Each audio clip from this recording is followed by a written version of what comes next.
Buenas tardes con todos. El motivo de nuestra reunión el día de hoy es básicamente hacer una revisión de nuestra guía de práctica clínica de aquí, de nuestro Hospital Nacional Arzobispo Loaiza, acerca de lo que es hemorragia digestiva alta.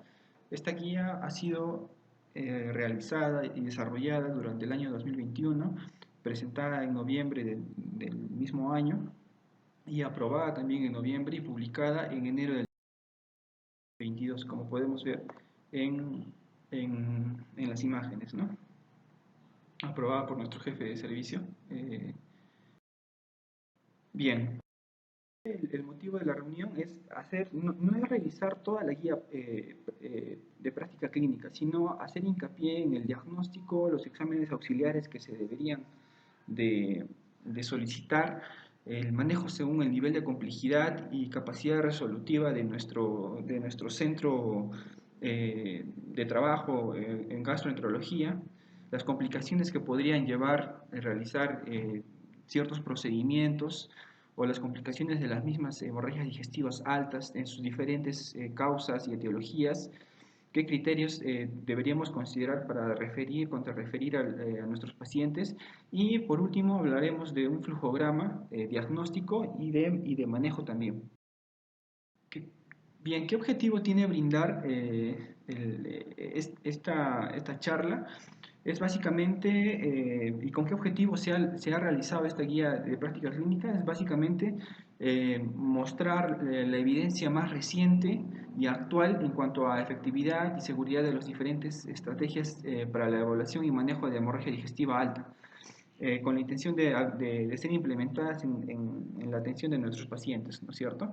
Entonces, esta guía tiene aplicación básicamente para pacientes mayores de 18 años, y en ella encontramos desarrolladas recomendaciones para el diagnóstico y tratamiento de los pacientes anteriormente mencionados. ¿Qué exámenes auxiliares deberíamos de solicitar ante la llegada de un paciente que ingresa por el área de emergencia con antecedente mediato o inmediato de haber tenido pérdidas gastrointestinales o sangrado gastrointestinal alto o bajo, ya sea melena, hematemesis, hematoquesia o cualquier otra evidencia de sangrado abundante, escaso o masivo? Básicamente lo que solicitamos para poder evaluar como servicio de gastroenterología es un hemograma completo, un conteo de tiempo de protrombina, INR, urea, creatinina, grupo sanguíneo y factor, en el caso de que los pacientes lleguen con un hemograma, una hemoglobina en rango de anemia severa y que dicha anemia sea aguda. Un perfil hepático definitivamente completo en el caso de si hay sospecha de que la hemorragia digestiva alta sea de etiología varicial, y una prueba antigénica de COVID, ¿no? En el contexto en el que estamos viviendo actualmente, sobre todo en esta última subida de casuística de casos en nuestro hospital, ¿no? En lo que llamamos ahora la quinta ola, ¿no? de COVID. En realidad, esto es un perfil laboratorial básico que solicitamos como servicio para poder responder una interconsulta por emergencia. Sin embargo, se pueden ampliar dependiendo de la anamnesis y el examen físico a otros exámenes auxiliares, ¿no?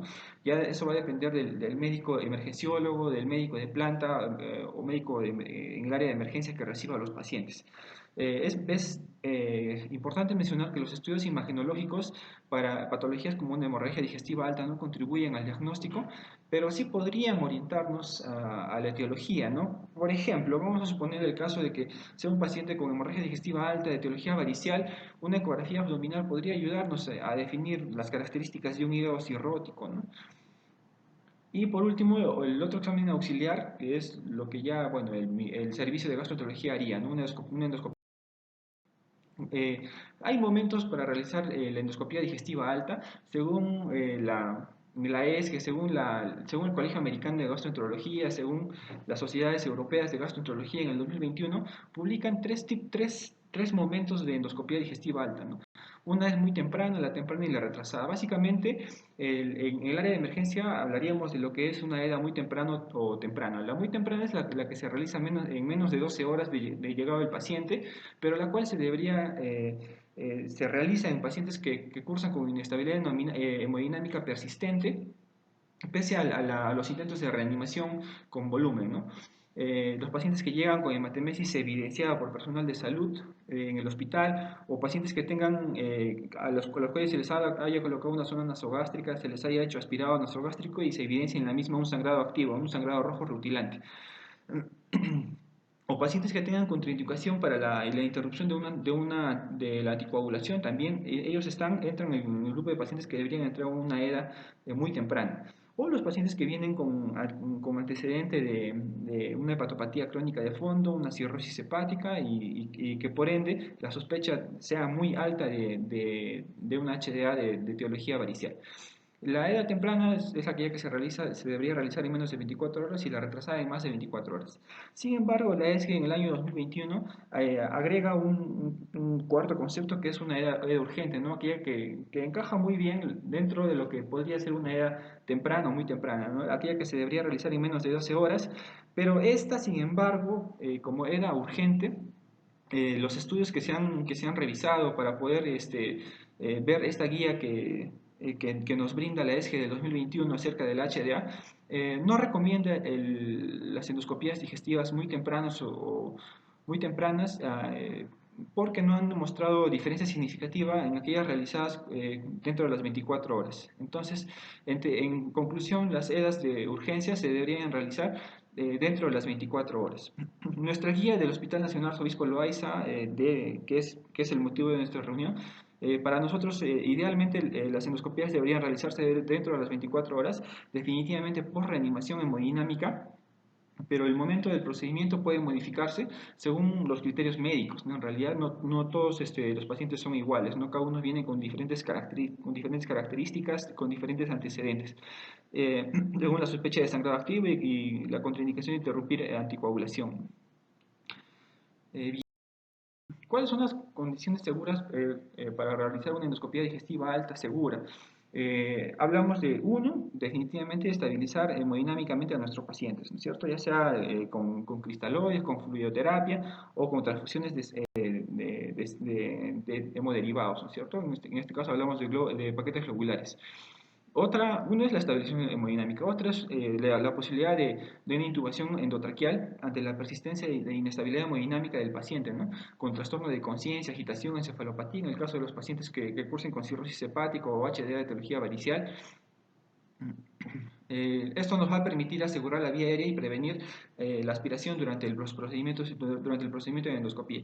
Lo otro es considerar los niveles de plaquetas. Para considerar una EDA segura, estas deberían estar por encima de 50.000 en procedimientos de alto riesgo de sangrado, como una EDA terapéutica frente por ejemplo, varices esofágicas para hacer endoligaduras o escleroterapia, ¿no?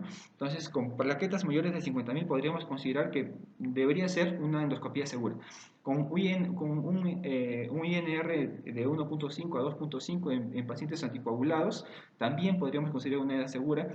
No hay, bueno, hasta el momento no hay estudios disponibles para determinar el corte del INR eficaz para el tratamiento endoscópico seguro y eficaz, pero para nosotros, para la guía que se ha realizado en el hospital, en el HNAL, nosotros sugerimos un INR definitivamente menor a 2.5 para considerar una endoscopia digestiva alta terapéutica, ¿no? ¿Dónde se debería realizar la endoscopía? En nuestro hospital tiene un centro endoscópico del servicio de gastroenterología, salvo, en realidad, todas las endoscopías se deberían realizar allí, salvo excepciones, ¿no? ¿Qué excepciones? Bueno, básicamente cuando las condiciones del paciente o la seguridad del mismo no permitan que se realice allí, ¿no es cierto? Eh, lo otro es un término que se usa mucho en gastroenterología, que es un second look, ¿no? O un control endoscópico. No se debería realizar esta rutina, salvo excepciones. ¿Qué excepciones? Cuando deseamos obtener biopsias frente a un paciente con hemorragia digestiva alta, con control de la misma, y en la cual necesitamos obtener una biopsia porque de primera intención ingresar a la endoscopía a estos tipos de pacientes no fue obtener biopsias, pero que necesitan las mismas para poder llegar a un diagnóstico. O aquellas endoscopías en las cuales ha sido incompleta porque quizás la mucosa gástrica o la mucosa esofágica ha estado tapizada por fibrina o por restos de sangre eh, coagulada que ha sido difícil de desprender con el lavado endoscópico y el riesgo de cuando el riesgo de volver a sangrar sea alto, ¿no? Según criterios clínicos que permitan realizar que permiten garantizar la resolución del cuadro hemorrágico, básicamente es la estabilidad hemodinámica, que no haya evidencia de un sangrado activo, que el riesgo de resangrado sea bajo, buena tolerancia a la dieta. Luego de realizar la endoscopia digestiva alta puede retomarse la ingesta oral precozmente y no enfermedades concurrentes serias. Todos ellos son indicativos de que el paciente podría ser dado de alta una vez realizada la endoscopía, ¿no? Sobre todo, la que más se usa en el área de emergencia es cuando los pacientes cursen con buena tolerancia a la dieta luego de realizar la endoscopia digestiva alta, ¿no? Y lo otro es que cuando el riesgo de resangrado sea realmente bajo, ¿no? Todos estos como criterios para que los pacientes. En cuanto al manejo quirúrgico de las endoscopías digestivas altas, básicamente es cuando no se ha podido resolver la HDA mediante terapéutica endoscópica, ¿no? Si el sangrado persiste a pesar de realizar endoscopía terapéutica, está indicado que el paciente debería entrar a radiología intervencionista con la intención de hacer embolización o cirugía. Si hay resangrado durante el second look y no se puede realizar una segunda terapia hemostática, o si la misma falla, también el paciente debería ser manejado por radiología intervencionista o cirugía. Y también cuando las características de ciertas lesiones dificulten el manejo de las HDAs, ¿no? Por ejemplo, una úlcera mayor a 2 centímetros de tamaño o que contenga un vaso visible mayor a 2 milímetros o que estén ubicadas en áreas vasculares de alto riesgo, ¿no? Por ejemplo, las arterias gástricas izquierdas, gastroduodenales o en úlceras excavadas fibróticas, ¿no? Todos ellos tienen indicación de manejo quirúrgico. Hay criterios para solicitar apoyo anestesiológico, dentro de ellos que los pacientes cursen con un riesgo quirúrgico mayor a 2 o que tengan un ASA o una evaluación por anestesiología mayor a 2, ¿no? Que hayan comorbilidades, enfermedades agudas o comorbilidades descompensadas, que los pacientes cursen con trastornos neurológicos degenerativos o enfermedades neuropsiquiátricas, que no haya tolerancia al procedimiento endoscópico, que haya inestabilidad hemodinámica a pesar de la reanimación inicial y la última indicación de apoyo anestesiológico es la solicitud del paciente, ¿no? Se valorará cada caso en particular y de no estar mencionado en estos criterios, se especificará el motivo de la necesidad de apoyo anestesiológico en la evaluación de gastroenterología, ¿no? Es decir, nosotros durante la evaluación de la especialidad solicitamos el apoyo anestesiológico, pero deberíamos en la misma solicitud colocar la causa del apoyo anestesiológico. Los criterios para la sedación brindados por el servicio de anestesiología son básicamente los exámenes auxiliares que solicitamos arriba, ¿no? El hemograma, una glucosa, un TPINR, creatinina, urea, el grupo y factor, por si en caso de en algún momento el paciente necesite hemoderivados, el riesgo quirúrgico que siempre pide anestesiología y para poder brindar la sedación y el riesgo neumológico en el caso de que los pacientes cursen con patologías pulmonares descompensadas o secuelares, ¿no? Básicamente los pacientes con hemoglobina mayor o igual a 7, con plaquetas mayores a 50.000, con glucosa menor a 180, un TPINR menor a 2 o menor o igual a 2.5 y un índice creatinina urea menor o igual a 2, una creatinina menor o igual a 2, excepto para pacientes en hemodiálisis, ¿no? Todos estos criterios manejados por anestesiología deberían mejorar y asegurar la evaluación endoscópica del paciente con un apoyo anestesiológico, ¿no es cierto? Bien, hay un fluxograma, básicamente, que es todo lo que hemos mencionado antes. Los adultos con sospecha de HDA activa o reciente deberían recibir reanimación hemodinámica, deberían recibir transfusión de hemoderivados de paquetes globulares cuando la hemoglobina es menor o igual a 7 o cuando la hemoglobina es menor a 8 en el caso de pacientes que cursen con enfermedades cardiovasculares. Lo otro es, está indicado también la infusión de eritromicina de 250 miligramos endovenoso, lo cual no lo tenemos aquí, al menos en nuestro servicio en el hospital no hay, pero sí disponemos de metoclopramida, otro prokinético, administrarlo a 10 miligramos endovenoso antes de la endoscopía ayudaría a mejorar la visualización de la mucosa gástrica para poder dar un adecuado manejo y evaluación del HDA, ¿no es cierto? Entonces, en pacientes con sospecha de sangrado varicial masivo, de etiología varicial, bien digo, masivo, en el que no se pueda realizar una EDA, considerar la colocación de una sonda Sengstacken-Blackmore, en la cual se debe retirar antes de las 24 horas, constituye parte del manejo. Pero para esto deberíamos estratificar a los pacientes. Esto nosotros lo hacemos mediante la respuesta de la interconsulta, estratificar al paciente mediante el índice de Glasgow-Blatchford, dependiendo de los parámetros, del resultado de los parámetros que evalúa este score. Si este sale menor o igual a 1, el paciente tiene bajo riesgo de sangrado, bajo riesgo de complicación o de mortalidad. Entonces el paciente podría ser dado de alta, se informa sobre la recurrencia de sangrado y las recomendaciones de presentarse tal caso o si llegase nuevamente a sangrar el paciente, ¿qué debería hacer en estas situaciones? No se dará de alta en caso de pacientes que sean adultos mayores o que no tengan soporte familiar, ¿no? Entonces ellos sí habría que vigilarlos al menos por unas 24 o 48 horas más. En el caso de que este score sea mayor o igual a 2, está indicado cuando la etiología se sospecha se sospecha de etiología péptica, iniciar IDPs a doble dosis como dosis de carga, 80 miligramos endovenoso y después de ello 40 cada 12, ¿no? O si se prefiere dar con bomba de difusión 8 miligramos por hora de omeprazol. Sin embargo, esto no debería retrasar la realización de la endoscopía, ¿no es cierto?